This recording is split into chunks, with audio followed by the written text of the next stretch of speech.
জাতীয় বিশ্ববিদ্যালয়ের ডিগ্রি দ্বিতীয় বর্ষের পরীক্ষা 2026-এ অনুষ্ঠিত হবে আর অল্প কিছুদিন পরে আপনাদের পরীক্ষার রুটিনটা চলে আসবে।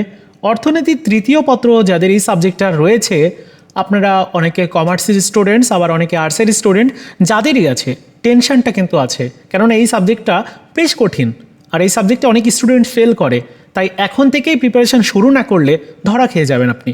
তো আজকের ভিডিওতে আমি এই সাবজেক্টের একটা ফাইনাল সাজেশন আপনাদেরকে দিব, আর সাজেশনটা কমপ্লিট করলে পরীক্ষাতে আপনি 70 থেকে 80% পর্যন্ত কমন পাবেন। বিগত বছরগুলোতে এরকমটাই হয়েছে। কিভাবে সংগ্রহ করতে হবে সেটি বলি। পিডিএফ ফাইল দেওয়া হবে, এই যে যেটা দেখতে পারবেন এইটার পিডিএফ ফাইল, আর অর্থনীতি তৃতীয় পত্র চতুর্থ পত্র দুইটাই অ্যাভেলেবেল রয়েছে, নিতে পারবেন। স্ক্রিনে একটা হোয়াটসঅ্যাপ নাম্বার দেখতে পাচ্ছেন, এই নাম্বারটিতে যোগাযোগ করবেন প্রত্যেকেই। অবশ্যই অল্প কিছু পারিশ্রমিক আপনাকে দিতে হবে সাজেশনটা নেওয়ার জন্য, একদম সীমিত, আপনারা যোগাযোগ করলেই বুঝতে পারবেন। অনেকেই বলেন যে আমরা লেট করে রিপ্লাই করি, অনেক সময় রিপ্লাই আসে না। এইটা আসলে কেন হয়? অনেক স্টুডেন্টস একসাথে সাজেশন নেওয়ার জন্য মেসেজ করে, তাদের সাথে কথা বলতে হয়, পাশাপাশি আপনারাও যদি মেসেজ করেন এর জন্য একটু লেট হতে পারে। এজন্য অধৈর্য হওয়া যাবে না, জাস্ট একটু ধৈর্য ধরতে হবে আর কি। যাই হোক, এবার আমি সাজেশনের প্রসঙ্গে আলোচনা করি।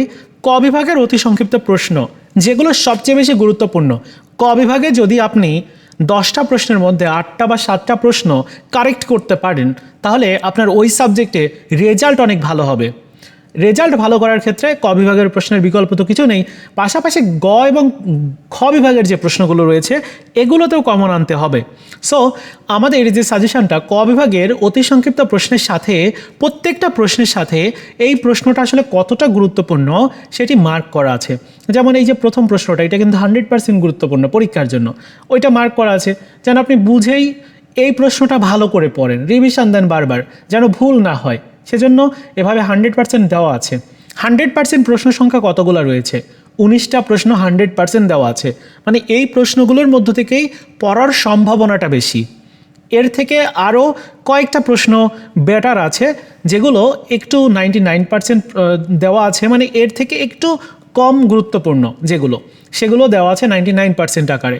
পাশাপাশি কিছু নতুন প্রশ্ন দেওয়া আছে, যেন সেই প্রশ্নগুলোর থেকেও যদি নতুন কয়েকটা প্রশ্ন আসে, তাহলে আপনাদের সেখান থেকেও যেন কমন আসে, এজন্য এই নতুন প্রশ্নগুলো দেওয়া আছে। টোটাল 46টা প্রশ্ন, যেহেতু সিলেবাস যথেষ্ট বড়, এজন্য অবশ্যই একটু বেশি পড়তে হবে। খ বিভাগের প্রশ্ন যদি দেখি, তাহলে একই নিয়ম, অর্থাৎ প্রশ্ন দেওয়া আছে, ওই প্রশ্নটা কতটা গুরুত্বপূর্ণ পরীক্ষার জন্য, কোন অধ্যায় থেকে প্রশ্নটা করা হয়েছে এবং কয়বার এই প্রশ্নটা আসছে পরীক্ষাতে। আপনি যদি দেখেন 2014-তে আসছে প্রথম প্রশ্নটা, 14-তে আসছে, 16-তে আসছে, 18-তে আসছে, 19-এ আসছে, আবার 2021-এও চলে আসছে। সো 2024-এ আপনাদের যেটা পরীক্ষা হবে এখানে আসার সম্ভাবনাটা কিন্তু অনেকটাই রয়েছে। ইভেন পরবর্তী সাবজেক্ট যে পরবর্তী প্রশ্নটা যেটা, এইটাও কিন্তু 2022-এ সর্বশেষ আসছে, 3বার পরীক্ষাতে এসেছে, যার কারণে এইটাও 100% গুরুত্বপূর্ণ। এইভাবে প্রত্যেকটা প্রশ্ন মার্ক করা আছে, পাশাপাশি কোন অধ্যায় থেকে করা হয়েছে সেটিও দেখানো আছে, যারা আপনি খুব ভালো করে বুঝতে পারেন। এখানে প্রশ্ন সংখ্যা হচ্ছে টোটাল 24টা, একটা প্রশ্নও স্কিপ করা যাবে না।